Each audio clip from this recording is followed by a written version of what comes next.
Halo sahabat Nus, perkenalkan saya Irena, psikolog klinis di Nus Consulting Indonesia. Selamat datang ya teman-teman di channel YouTube Nus Consulting. Nah, di video kali ini kita akan bahas nih, gimana sih cara menggunakan sosial media dengan cara yang bijak. Pengen konten yang relate? Scrolling tapi tetap bermanfaat. Atau pengen dapat insight dalam waktu singkat? Hai, kembali lagi di Illuminos. Illuminated by Nose. Bicara tentang sosial media, tentunya jadi bagian dalam kehidupan sehari-hari yang sulit untuk dilepaskan gitu. Jadi mungkin kita kerja pakai sosmed, lalu juga cari hiburan, cari informasi juga lewat sosmed gitu. Jadi tentunya perlu kita tahu gimana sih cara yang bijak untuk menggunakan sosmed sehingga tidak berdampak negatif pada hidup kita. Nah, ketika bicara tentang sosmed juga, sosmed itu ibarat pedang bermata dua gitu. Jadi ada dampak positifnya, tapi kalau misalkan memang tidak digunakan dengan bijak juga tentunya ada dampak negatifnya. Jadi di video kali ini kita akan bahas nih sebetulnya dampak positifnya itu apa aja, lalu juga dampak negatifnya apa sih dari penggunaan sosmed. Kita bahas dulu mungkin dari dampak positifnya ya. Oke, dampak positif dari sosmed.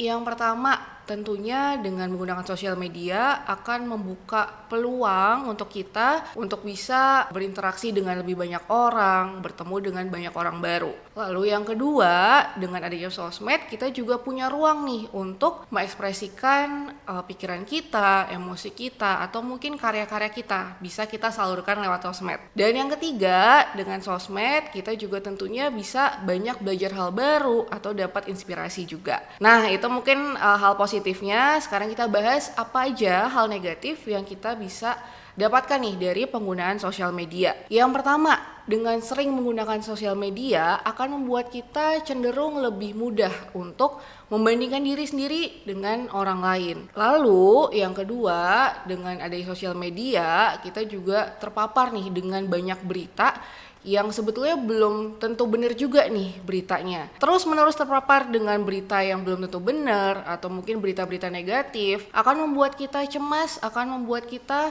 semakin penuh dengan emosi negatif. Lalu yang ketiga, kebiasaan menggunakan sosmed, scrolling terutama di malam hari tentunya juga pasti akan mengganggu kualitas tidur kita. Oke, kita lihat ya, tadi ada dampak positif, ada dampak negatif juga.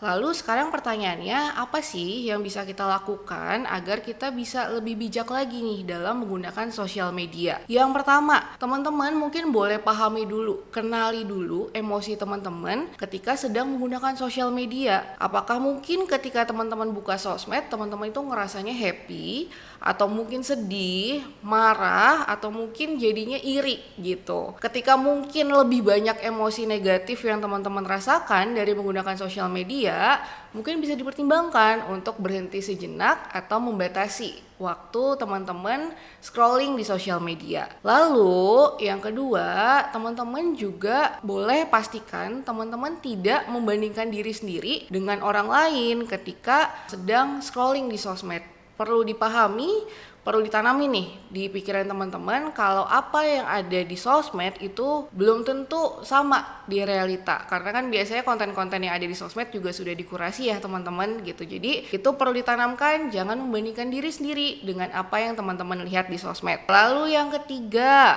teman-teman juga boleh nih pilih-pilih konten-konten atau mungkin orang-orang yang mau di follow di sosmed. Pilihlah konten kreator yang memang sesuai dengan value teman-teman, lalu juga mungkin membawa energi positif dan tidak membuat teman-teman malah cemas, malah insecure, malah tidak pede gitu. Dan yang terakhir, teman-teman perlu ingat kalau harga diri teman-teman itu tidak bergantung pada jumlah likes, jumlah followers, atau mungkin jumlah viewers gitu ya. Jadi itu perlu ditanamkan sehingga jadinya ketika teman-teman main sosmed, teman-teman jadinya nggak minder, nggak pede gitu. Oke, nah itu mungkin pembahasan hari ini. Semoga dengan konten hari ini teman-teman jadi lebih bijak lagi dalam bersosial media. Dan kita jumpa lagi ya di konten-konten Nose yang selanjutnya.